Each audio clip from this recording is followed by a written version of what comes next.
Okay, there's a couple of things that get students on these types of problems. One is they all look the same. They all have the basic same thing going on. They have a reversible reaction. They give out moles and the volume of the container. And then you can also take the same problem and state it in several different ways. So it kind of throws students off. So just be careful. Read the whole thing through.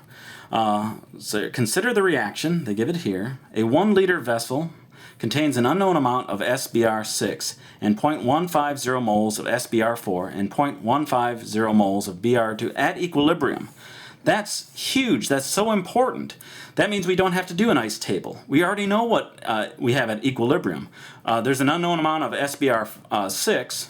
That's okay. That's what we're solving for. How many moles of SBr6 are in the vessel if Kc for this reaction is 1.55 times 10 to the at 1.55 at 324 K. So the thing is, let's just write Kc.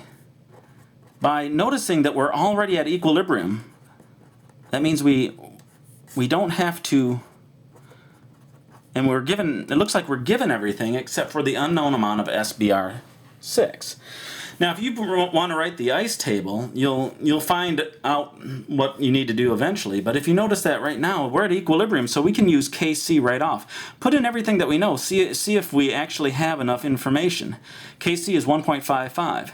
So they said that SBr4 is 1.15 moles, and it's 1 liter. This is a gift. Let me just write it here. When you see 1.1 liter, we have to change the concentrations. If they say that we have to divide all the moles by 1 liter, then we're dividing by 1. It's very nice because we don't have, we just use the same number. But when we put this point, so let me write it out. SBr4 is, and this kind of goes against the whole purpose of having that 1 liter in there, but I just want to show it. And then bromine is 0.1 over 1 liter, 0.15, so the 0.15 molar.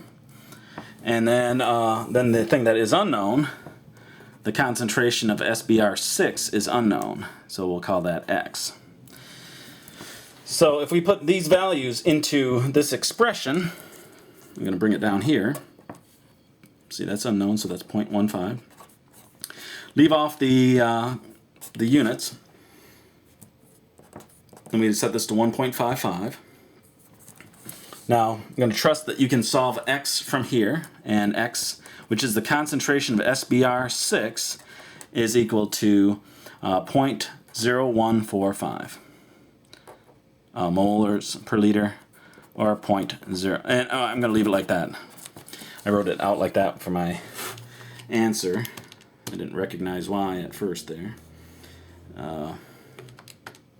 So 0.15 squared, and then divide by 0.115. Yep. So now that's the concentration of SBr6, but it's what they want are moles. Luckily, this one's easy.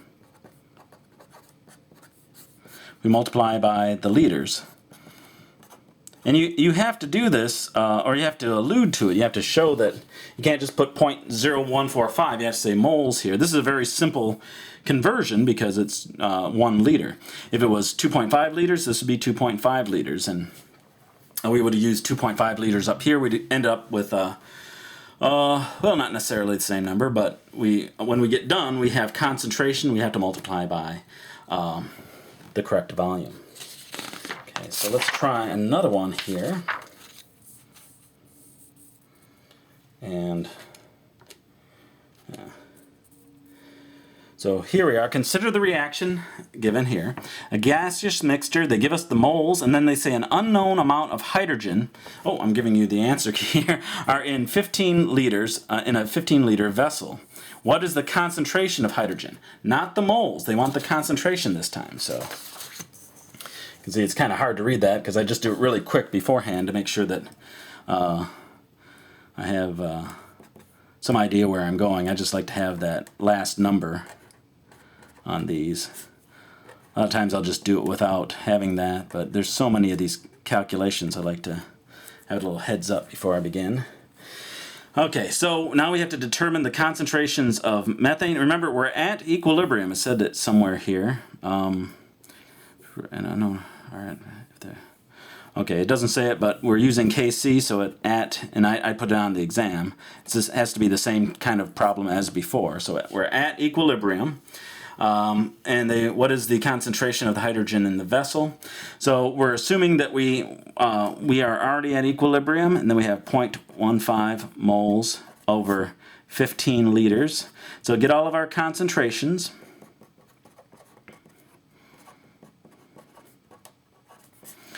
And then we have this guy, and it's 0.222 moles per 15 liters. So convert everything to concentrations. I haven't left myself a lot of room here. So this is 0.0100 molar. And then this one is 0.0113 molar. And then this is 0.0148 molar. We have all of our concentrations, and the concentration of hydrogen is X. It's unknown. So we put all of these values into the expression. We have this. CS is 0.0148. On the bottom we have the methane, which is 0.0100. Concentration of the H2S is this. And the K value, the Kc value, was given above as 18.3. So what we do is 18.3 times 0.01 times 0.0113 divided by 0.0148, and then we take the cube root, and x is equal to, let me just write it like this. After you solve for x cubed, you'll end up with 0.14, and then x is equal to the cube root of 0.14, and that comes up to be, so x, which is the concentration of the hydrogen, is 0.519 molar.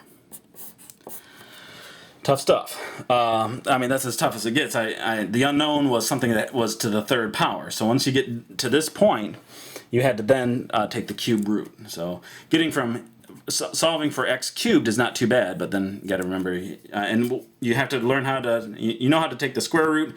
You need to be able to take the third root, then also the fourth and fifth root. That's about as far as we'll go, but you should be able to do all of that if those things do come up. And I think that's it.